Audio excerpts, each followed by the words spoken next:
Oke, perkenalkan nama gue Alif Ahsanil Satria. Biasanya gue dipanggil Alif. Ini adalah video YouTube pertama gue. Gue memutuskan masuk YouTube karena ingin membagi pengetahuan dan pengalaman ke audiens gue secara online, tidak hanya ke orang sekitar gue. Jadi, begini latar belakang ceritanya.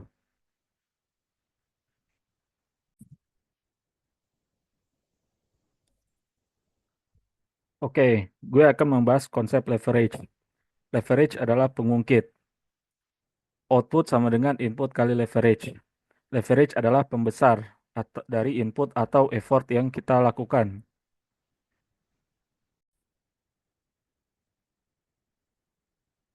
Jadi, Naval bilang ada 4 tipe leverage.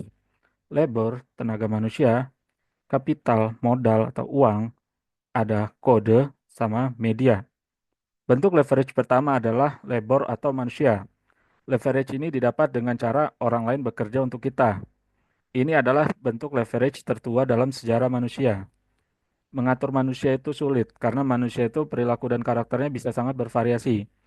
Ada banyak komponen yang seringkali proses dan outputnya tidak bisa dikontrol ketika mengatur manusia. Apalagi kalau jumlah manusia yang diatur sangat banyak.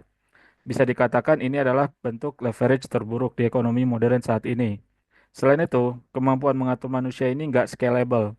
Skill yang dibutuhkan untuk mengatur satu orang itu berbeda dengan 5 orang. 5 orang berbeda dengan 50 orang.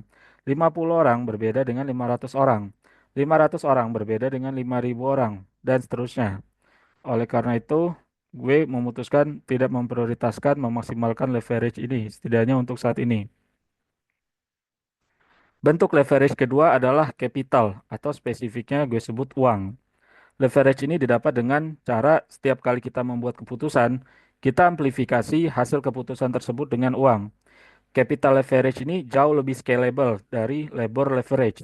Skill yang dibutuhkan untuk menggandakan uang 2 juta sama dengan 20 juta, sama dengan 200 juta, sama dengan 2 miliar, sama dengan 20 miliar.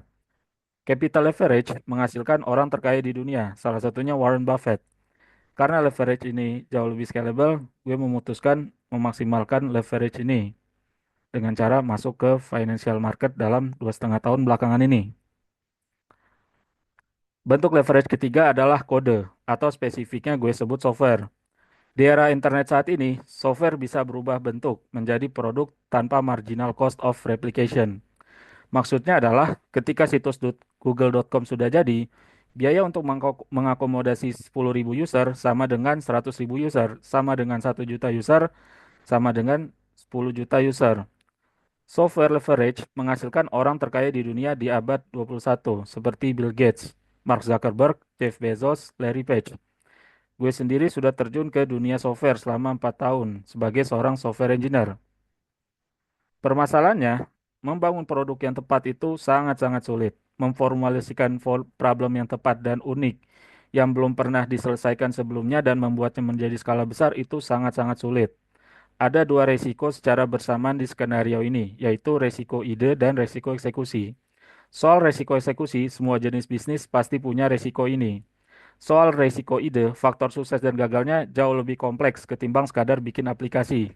Butuh kombinasi kerja keras, kecerdasan, produk market fit, tren konsumsi, struktur biaya, timing, pengetahuan industri, networking, dan regulasi pemerintah yang tepat secara bersamaan supaya bisa sukses. Sangat-sangat sulit karena produk market fit-nya belum ketahuan, struktur biayanya juga belum ketahuan, apakah produk ini selain disukai oleh masyarakat juga bisa membuat perusahaan meraih profit, regulasi pemerintah ke depannya yang akan menjadi katalis atau inhibitor bagi perkembangan perusahaan juga belum ketahuan, tren konsumsinya juga belum ketahuan, apakah akan stabil seperti itu terus atau akankah berubah. Entah itu karena adanya produk substitusi, perubahan persepsi masyarakat terhadap produk tersebut, atau disrupsi dari produk baru yang bisa menggantikan fungsi produk saat ini dengan lebih baik, dan seterusnya. Selain sangat sulit, dibutuhkan modal yang sangat banyak untuk membangun produk seperti ini, sehingga muncul perusahaan venture capital yang mendanai untuk membangun produknya. Selain sangat sulit dan butuh modal yang sangat banyak, mayoritas tech company merugi dalam waktu yang sangat panjang sebelum akhirnya bisa profitable. Contoh, Amazon didirikan 1994 dan butuh waktu 9 tahun untuk bisa profit untuk pertama kalinya dalam 1 tahun penuh. Itu pun tidak ada jaminan bahwa tech company yang sedang merugi saat ini ke depannya bisa menjadi profitable. Mayoritas tech company collapse seperti yang kita lihat di startup-startup di Indonesia. Itu pun di antara tech company yang masih survive, hampir semuanya masih merugi. Kecuali mungkin startup-startup yang bergerak di industri pay later. Mungkin ada yang sudah berhasil profit. Ketika seorang founder mencoba membangun tech company, mendapatkan investor, tapi perusahaan yang sudah dibangun bertahun-tahun gagal sebelum si founder berhasil exit, yang didapat dari founder tersebut hanyalah sebatas gaji bulanan. Bagi founder, gaji bulanan yang diterima tersebut tidak sepadan dengan kesibukan, tekanan, dan stres yang dia rasakan selama bertahun-tahun. Tapi ya ketika berhasil exit, entah itu karena perusahaannya diakuisisi oleh perusahaan lain atau melalui IPO, kekayaannya bisa meningkat signifikan karena biasanya si founder bisa menjual sahamnya dengan valuasi 8 sampai 10 kali revenue tahunan. Opsi lainnya adalah membangun produk yang pasarnya sudah terbukti. Ini juga sama, sangat-sangat sulit.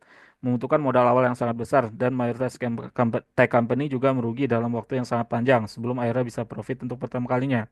Selain itu, tantangan besarnya ada di bagian marketing dan distribusi. Mengedukasi masyarakat untuk beralih menggunakan produk yang kita buat untuk menggantikan kompetitor yang sudah duluan di market itu sangat sulit. Butuh proses yang sangat panjang dan modal yang sangat banyak untuk berhasil melakukan itu semua sehingga muncul perusahaan venture capital untuk mendanai membangun produknya. Bagaimana dengan software consulting yang merayani pembuatan software dari klien? Bisnis ini jauh lebih cash flow friendly, tapi tidak masuk ke kategori produk tanpa marginal cost of replication. Karena biaya yang dibutuhkan untuk mengakomodasi klien pertama berbeda dengan klien kedua, berbeda dengan klien ketiga, dan seterusnya, sehingga faktor leverage-nya berkurang. Oleh karena itu, gue memutuskan untuk tidak memaksimalkan leverage ini sebagai seorang pengusaha. Gue memutuskan untuk sekadar meningkatkan value gue sebagai seorang software engineer. Di lain kesempatan, gue juga akan bahas banyak hal tentang software engineering. Bentuk leverage keempat adalah media. Di internet saat ini, di era internet saat ini, sama seperti software, media merupakan bentuk produk tanpa marginal cost of replication. Media adalah hal yang membuat gue bisa berbicara di sini hanya satu kali, lalu rekamannya bisa ditonton oleh ribuan bahkan jutaan orang tanpa batas waktu.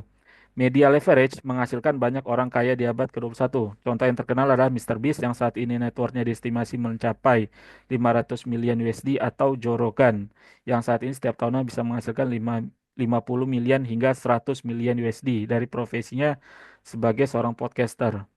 Oleh karena itu, gue juga memutuskan untuk memaksimalkan media leverage ini dengan masuk ke YouTube. Karena potensi masalah yang ada pada labor leverage seperti yang sudah gue jelaskan sebelumnya, saat ini gue tidak punya bisnis sampingan apapun, kedepannya juga belum berencana untuk membuat bisnis sampingan apapun karena ingin fokus memaksimalkan value gue sebagai software engineer, sebagai seorang investor dengan capital leverage dan sebagai YouTuber dengan media leverage.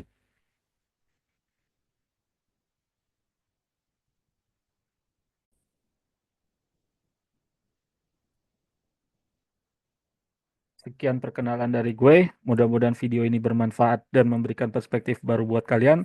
Terima kasih, bye-bye.